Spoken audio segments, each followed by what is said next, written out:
Hello everyone, welcome back to my YouTube channel अनि सम्पूर्णमा happy Dashain. आज चाहिँ 2082 सालको विजय दशमीको दिन। यसपालि चाहिँ दसैँ आएको फिल नै भएको छैन कि, किनभने यता पुरै सुनसान छ, सबै गाउँतिर गएर होला। तर दसैँ तिहार हामी यता बसेर आयो भने दसैँ तिहार चाहिँ गाउँमै रमाइलो हो। किन भन्दा यहाँ बसेर आएको सबै मूल घरमा टिका लाउनु भनेर सबै जान्छ नि त, त्यो भएर अनि रमाइलो छैन। अनि यता त हाम्रोतिर झन् पिङ पनि हालेको छैन, केही रमाइलो केही दसैँ आएको फिल नै भएको छैन कि। अहिले चाहिँ 9 बजिसक्यो होइन। अनि हामी चाहिँ यहाँ चाहिँ घरमा चाहिँ साइडमा टिका लगाएर चाहिँ हामी उता मूल घर टिका लाउन जाने हो। आज हामीलाई मात्रै होइन कि दसैँ पहाडहरूलाई पनि लागिरहेछ, किन भन्दा यस्तरी मौसम मजाले खोलिरहेछ क्या। त्यो त कस्तो नेपालको नक्सा जस्तै देखिएको यो है। दसैँ हो भनेर होला अघि रातभरि पानी परिरहेको थियो, अनि अहिले चाहिँ पानी बिसा छ। अल्पसी टिका लाउने बेलासम्म के हुन्छ त्यो त थाहा छैन। हामी झन् अब जान पाइन्छ कि पाइँदैन टिका लाउन मूलघर थाहा छैन।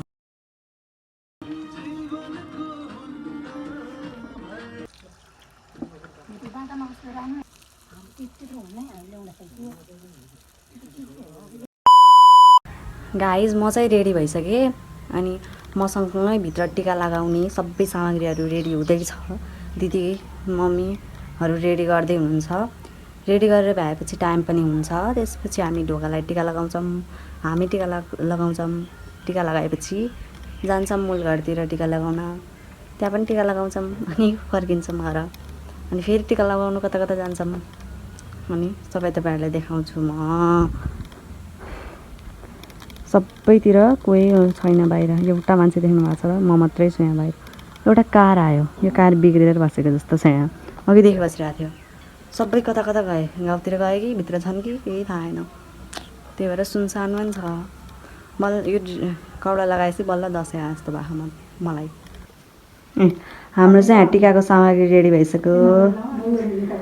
हेर्नुहोस् यहाँ 500 नोट छ। टिका लगाउने भए हाम्रो घर आउनुहोस्, हामी 500 रुपियाँ दिन्छौँ तपाईँहरूलाई। यहाँ दिदी पनि रेडी भइसक्नुभयो। यहाँ दुईवटा बाबुआमा पनि रेडी भइसक्नुभयो।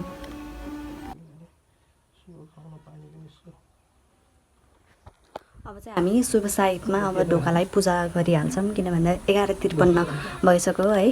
अनि बाबा चाहिँ पूजा गर्न थाल्नुभयो यहाँ।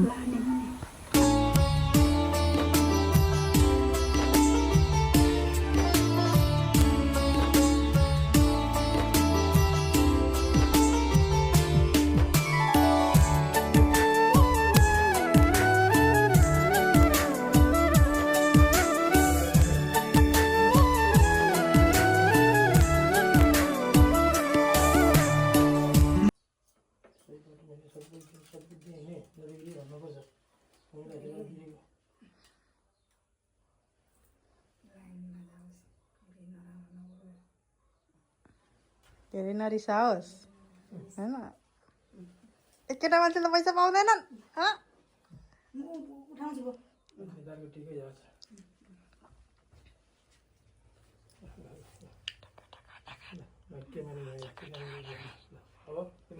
गाइज अब चाहिँ हामी टिका सिका लगाएर मूल घर टिका लगाउन जाँदैछौँ।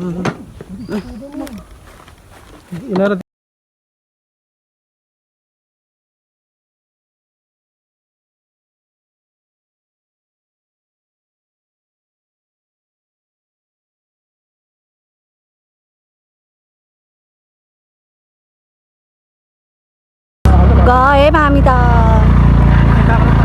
By by.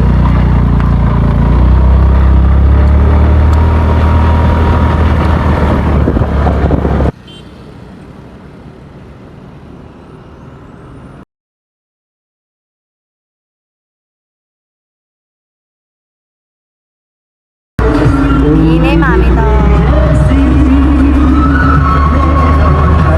हामी चाहिँ आइसक्यौँ।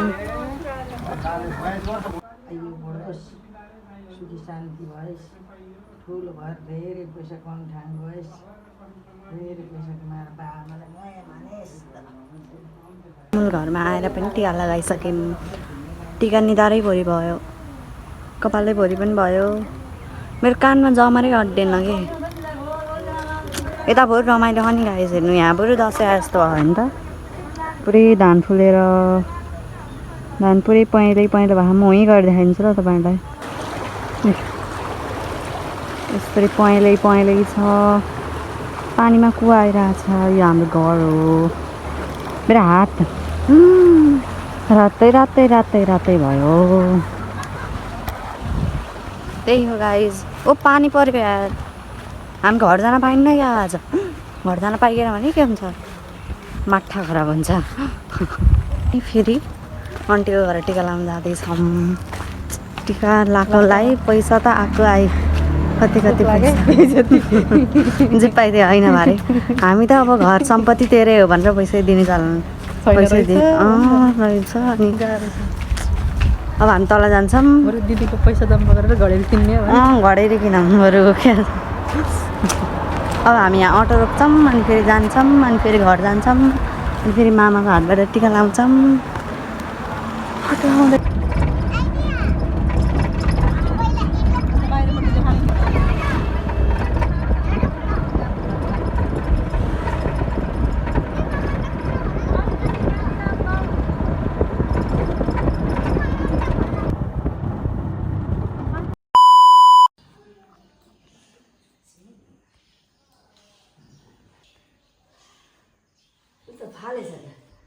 हिजै फालेको हेरेर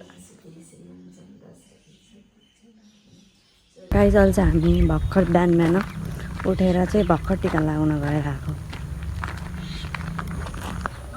लौ मेरो जमरै खस्यो के अरे मेरो कानमा जमरै अड्डिनु